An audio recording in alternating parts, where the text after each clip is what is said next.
Hey there, I'm Critzy Bear, and welcome to another Let's Play. This is Dungeon Crawl Stone Soup. This is a game it's pretty big, but it's also pretty small in that you only see a couple minutes of gameplay at a time unless you're doing really good.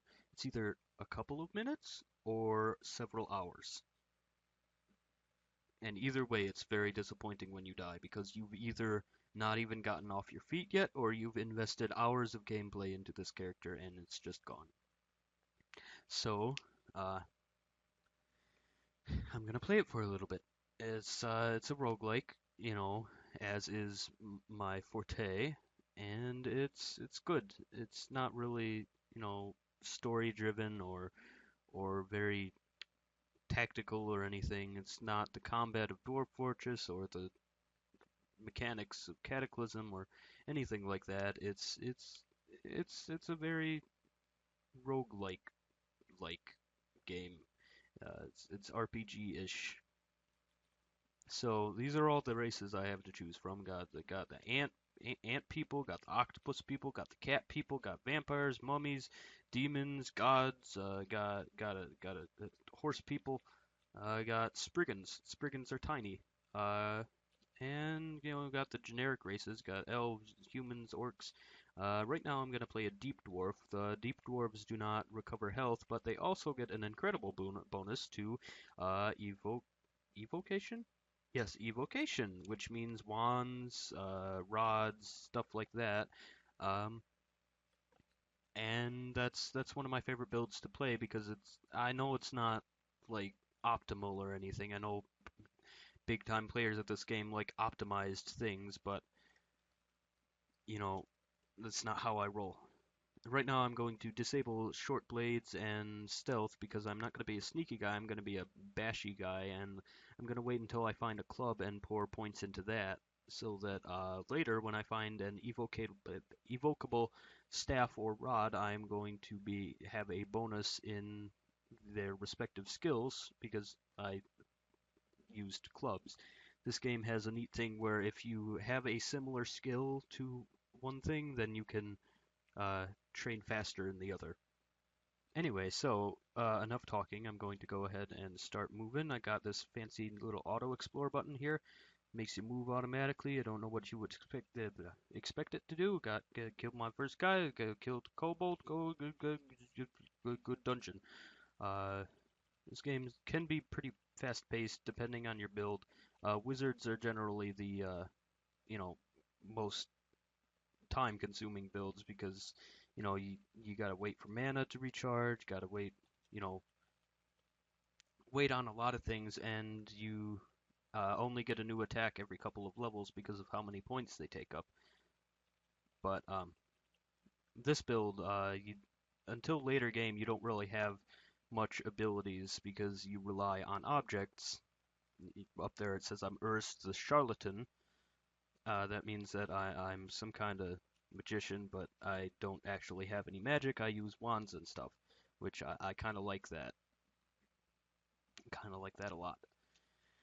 Okay, so I've cleared this level. It says right down there I'm done exploring, and I've got two rings here. Got a cursed teleport ring. I'm actually going to keep that. I don't care about the curse right now because I'm an evocationist. I can use this pretty efficiently. Right now it's only a 50% chance of success or failure. Right now it's slightly more than half a chance to fail, and I got a Ring of Flight. That's excellent because I'm good at using rings. I'm gonna use one of these scrolls. It's enchant armor. I didn't really want to waste that. And identify. I'm gonna identify one of these potions, and it's a potion of curing. I'm gonna use this again to use those, and I'm gonna save the last one. Okay, going downstairs, next level, I'm gonna go ahead and use. No, I'm not gonna use the wand of heal wounds on myself yet. Like I said before, deep dwarves cannot regenerate health. They also don't really take much poison damage unless you're lethally poisoned. Um, but they do start with a wand that can heal wounds, and my favorite part is device recharging. So since I am uh, an evocationist, that's an excellent ability to have because if I don't have any scrolls of recharging, which is the usual method of recharging wands and rods and well, not rods. I think if you use a scroll of recharging on a rod, it increases its maximum charge. But I'm gonna put my points into dexterity there because I don't have I can't focus on armor because of all my other skills. Like it's not something that I literally can't do, but I have other skills to put experience into, uh, and that's the only way that I would need uh, need strength for. Anyway, what was I saying? Oop, it's time to use that. No, it's not time to use that wand yet. I'm gonna use that wand if I run into something really big. Oh, hey, this guy has a club.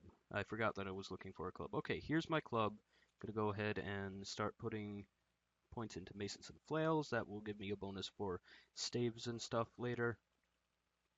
Oh, right, since I'm an evocationist, I don't really need mana that much. So the only drawback of the device recharging skill is that it takes one of your mana points permanently.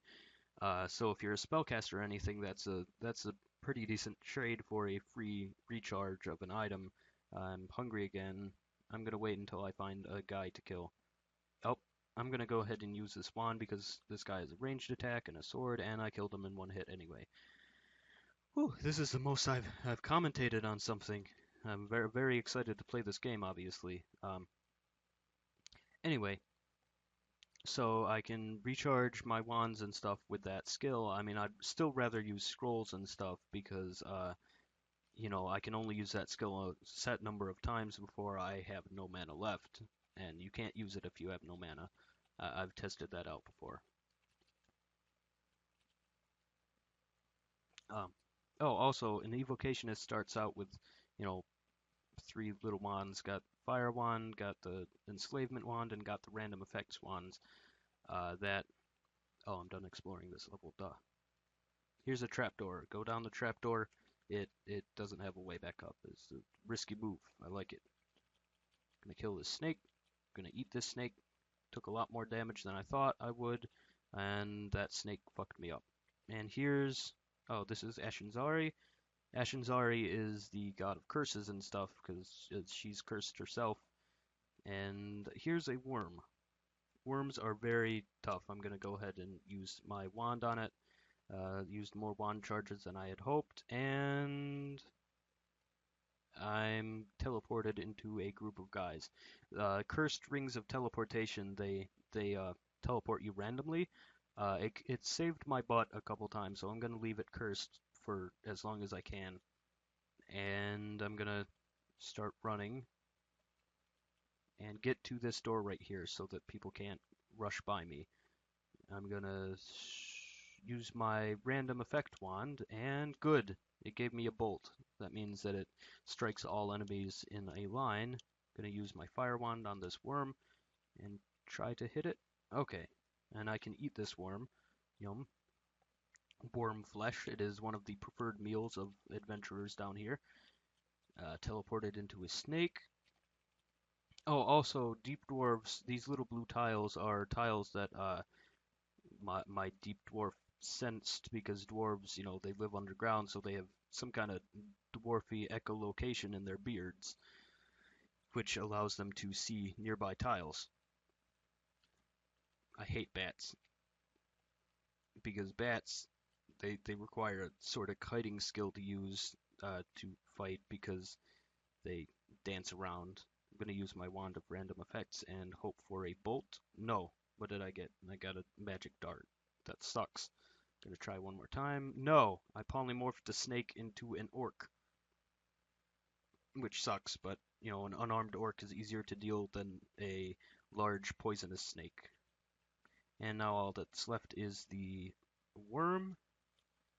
I know people who don't know how to play this game probably don't know what's going on right now, but that's fine.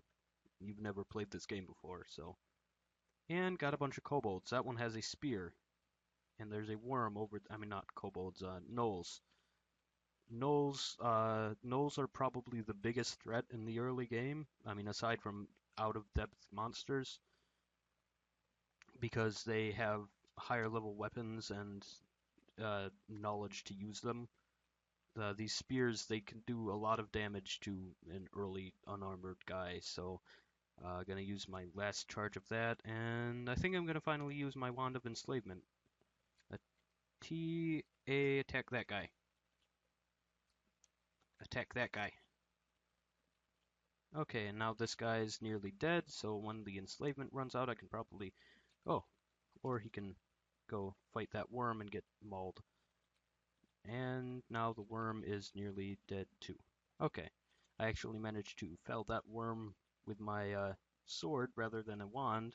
I mean, not one sword, club. I'm kind of disappointed I haven't run into any new wands yet, because it would be very useful to have some kind of bolt wand, because, you know, bolts, they strike multiple people, and hope for a bolt. No, I got a teleport. I can tell because the jackal looks slightly unstable. So now there are 2 jackals instead of 3 jackals, and try again. Yes, I got a bolt, but this orc is faster than me, so I'm probably gonna end up... Ooh, yeah, I need to use my healing wand. That was terrible. Okay, I had to use it twice, but I'm gonna enslave this jackal, tell him to attack that guy, and run. Come on, jackal! Jackal, you're letting me down here. The jackal is not doing anything to this orc. I guess we're gonna have to... Oh. Uh-oh. I'm gonna have to use my first recharging on that heal wand. Heal wand. That was a weird inflection. Because this guy's pretty tough wizard. Wizards can either be pitiful or pretty dangerous because some of them can turn invisible, some of them can haste and have decent weapon skills, some of them have pretty powerful bolts and stuff. Okay, I'm back. Try to get back into the swing of things. I don't know if I can keep that up for very much longer, so hopefully I die soon, because my lungs are getting tired of all this talking. Usually I'm a pretty chill YouTube guy, but I'm trying to be someone I'm not right now, clearly, talking. Oh, there's an invisible guy over there. I don't know if it's a wizard or... I forgot how to view the announcement, so it's going to be a surprise. Hopefully I don't have to go and use my teleportation wand, because that can make me even hungry, and I'm pretty hungry right now. Tell that orc to attack that orc. Attack this orc. Oh, crap. I'm almost dead, and I didn't even notice. Gonna have to use the wand on myself a couple times. That invisible guy is right about there. I'm gonna have to use my teleportation ring. Oh, I'm nearly dead. Okay, I managed to use it correctly. I'm gonna have to recharge my wand and use it on myself again. Okay, go hide and have a nice little meal because I'm pretty hungry. Ate 2 pizzas, 2 whole pizzas, and there is the wizard. I'm gonna use the charm wand on the wizard. I had to use it twice because he's pretty smart, and try to find something that the wizard can kill. Well, not kill, but, you know, get killed by. Nope! The wizard is back in business. Gonna use the random effects. What did I use? Puff of Flame. Okay, I've used that one too many times on this guy. Gonna try the old-fashioned beat him to death with a club way. He's invisible again, and I teleported. Nope, I teleported back. I don't know where he is now. I'm just gonna... I forgot where he is. I'm just gonna keep exploring. Hope I get a level up or something. I'm running out of wand charges here. Gonna hope for a bolt. No, I got a puff of flame instead. Quoquas, they're like big old rats, and they're pretty tough for the early levels. Later on, they become, you know, the equivalent to rats, like, you know, the pitiful one-hit guys now. But right now, they are pretty tough. You know, they can mess me up if I'm not careful. And I'm done exploring. I don't know where that invisible wizard went, but I'm just gonna leave the level because I don't want to deal with that guy. Oh, there's Blork the Orc. Why is... what? He doesn't know where I am? Okay, there he goes. Wand of random effects. Oh, and I'm dead. The wand used a fireball. Oh, apparently Blork the Orc slayed me, but I'm gonna go ahead and blame myself. Here are all my games. Okay, that was a nice little game. I'm gonna go ahead and stop playing now. I got stuff to do, and I hope that tied you over until I can upload another episode of Cataclysm. Things are going pretty bad in Cataclysm Town, and it's causing me to have serious delays in uploading. Uh, just, yeah. Okay, bye. Thanks for watching.